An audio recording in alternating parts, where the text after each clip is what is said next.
नमस्कार दोस्तों, स्वागत है आपका न्यूज H96 में। तो चलिए रुक करते हैं अपना देश दुनिया की तमाम बड़ी खबरों की तरफ। पहली खबर है, पाकिस्तान और चीन सीमा पर जल सहयोग की बात कर रहे हैं, तो दूसरी तरफ भारत इस बात को सिरे से मानने से इनकार कर रहा है कि चीन और पाकिस्तान के बीच कोई सीमा मौजूद है। भारत की यह प्रतिक्रिया हाल के दिनों में पाकिस्तान के प्रधानमंत्री शहबाज शरीफ के चीन दौरे के बाद जारी संयुक्त बयान के बाद आई है। भारत को इस बयान में शामिल कश्मीर और जल संसाधन से जुड़े हवालों पर ऐतराज़ है। वहीं अगली बड़ी खबर यूपी के हुजूरपुर बहराइच से है, जहां खलिहान की ज़मीन पर बने अवैध मदरसा व 11 दुकानों को शुक्रवार दोपहर में तहसील और पुलिस प्रशासन की टीम ने बुलडोजर से गिरवा दिया। यह कार्रवाई प्रशासन ने लखनऊ हाईकोर्ट के निर्देश पर की है। मौके पर लोगों की काफ़ी भीड़ रही है।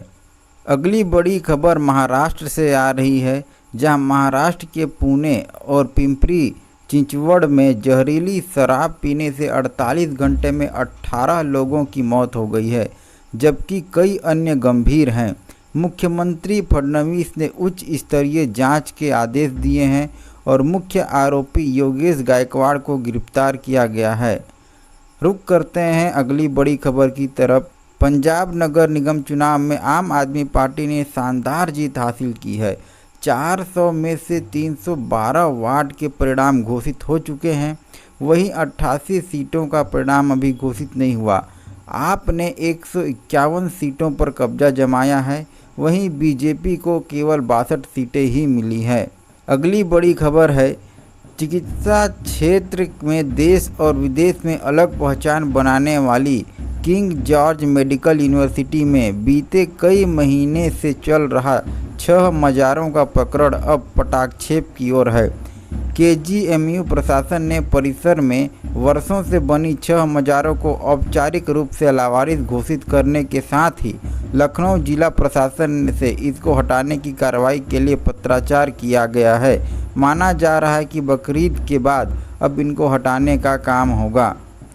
अगली बड़ी खबर है कि अगले महीने जब 23 सांसद राज्यसभा में शामिल होंगे, तो उनमें से एक मणिपुर के पूर्व मुख्यमंत्री एन बीरेन सिंह हो सकते हैं।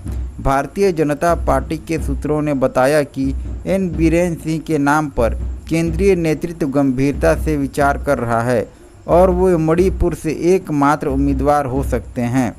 अगली बड़ी खबर छत्तीसगढ़ से है, जहां महासमुंद जिले के पिथौरा में शराब दुकान पर आबकारी विभाग की रेड में शराब में पानी मिलाकर बेचने का मामला पकड़ा गया। 4 कर्मचारियों को गिरफ्तार किया गया। छत्तीसगढ़ के भिलाई में कंपनी डायरेक्टर की फर्जी व्हाट्सएप डीपी लगाकर 20 लाख रुपए की साइबर ठगी करने वाले 6 आरोपी गिरफ्तार किए गए हैं। रुक करते हैं अगली खबर की तरफ। दिल्ली हाईकोर्ट ने कॉकरोच जनता पार्टी के एक्स अकाउंट ब्लॉक किए जाने के मामले में केंद्र सरकार और एक्स को नोटिस जारी किया है। यह मामला सोशल मीडिया अभिव्यक्ति की स्वतंत्रता से जुड़ा माना जा रहा है। अगली खबर दिल्ली से है, जहां दिल्ली बीजेपी को नया प्रदेश अध्यक्ष मिल गया है। पार्टी ने हर्ष मल्होत्रा को दिल्ली बीजेपी अध्यक्ष नियुक्त किया है।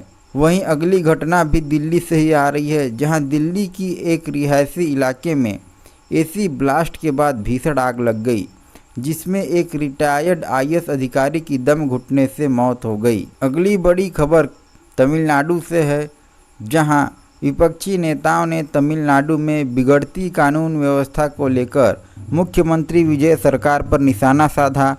सिंगापेन स्ट्राइकिंग फोर्स लॉन्च में देरी को लेकर भी सवाल उठे। अगली खबर है, मुख्यमंत्री सीएम जोसेफ विजय ने आईपीएस अधिकारी महेश कुमार अग्रवाल को तमिलनाडु का नया डीजीपी नियुक्त किया। कानून व्यवस्था मजबूत करने के उद्देश्य से यह फैसला लिया गया है। अगली बड़ी खबर ओडिशा से है, जहां ओडिशा ने इंटेल और 3DGS के साथ सेमीकंडक्टर प्लांट लगाने के लिए बड़ा समझौता किया है। करीब $3.3 बिलियन का निवेश प्रस्तावित किया गया है। अगली खबर है, उड़ीसा राज्य की नई पावर पॉलिसी के बाद ओडिशा में लगभग 30,000 करोड़ रुपए के निवेश आने की संभावना जताई जा रही है। रुक करते हैं अगली खबर की तरफ। नीट पेपर लीक मामले पर केंद्र सरकार ने सुप्रीम कोर्ट में बताया कि पीएम मोदी खुद परीक्षा सुधार और री एग्ज़ाम प्रक्रिया की निगरानी कर रहे हैं।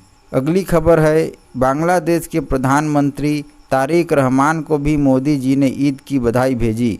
दोनों नेताओं ने भारत बांग्लादेश संबंध मजबूत करने की बात कही। वहीं अगली खबर इजराइल से है, जहां इजराइल के प्रधानमंत्री बेंजामिन नेतन्याहू ने भारत को बड़ी वैश्विक शक्ति बताया और पीएम मोदी के साथ मजबूत रिश्तों का जिक्र किया। अगली खबर दिल्ली से है, जहां भारत और अमेरिका समेत क्वाड्रिलेटरल सिक्योरिटी डायलॉग देशों की विदेश मंत्रियों की बैठक नई दिल्ली में हुई। इसमें इंडो पैसिफिक सुरक्षा और चीन की बढ़ती गतिविधियों पर चर्चा की गई। अगली खबर रूस से है, जहां भारत के एनएसए अजीत डोवाल रूस पहुंचे, जहां उन्होंने सुरक्षा और रणनीतिक सहयोग पर उच्च स्तरीय बैठकें की। अगली खबर है, पश्चिम एशिया में जारी तनाव और ईरान संघर्ष के बीच विश्व आर्थिक मंच ने भारत को वैश्विक अर्थव्यवस्था का ब्राइट स्पॉट बताया। बड़ी खबर यूनाइटेड नेशन से है, जहां यूनाइटेड नेशन आज 2 भारतीय शांति सैनिकों को मरणोपरांत सम्मानित करेगा। साथ ही मेजर अभिलाषा बराक को भी सम्मान मिलेगा। अगली खबर अफ्रीका से है, जहां अफ्रीका में फैल रहे इबोला वायरस को लेकर दुनिया भर में चिंता बढ़ी हुई है। भारत को भी सतर्क रहने की सलाह दी गई है। केंद्र सरकार किसानों के लिए एआई आधारित भारत विस्तार एग्री टूल को आगे बढ़ा रही है।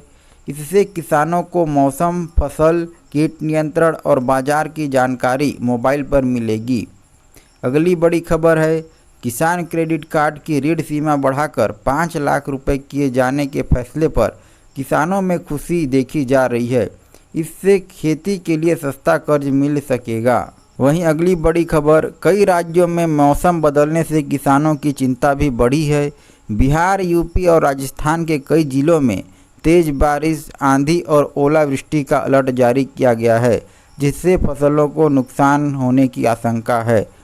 तो ये थी आज की कुछ प्रमुख बड़ी खबरें। देश दुनिया की खबरों पर आपकी क्या राय है, यह आप कमेंट बॉक्स में बताएं और इसी तरह की खबरों को जानने और सुनने के लिए चैनल को सब्सक्राइब करें।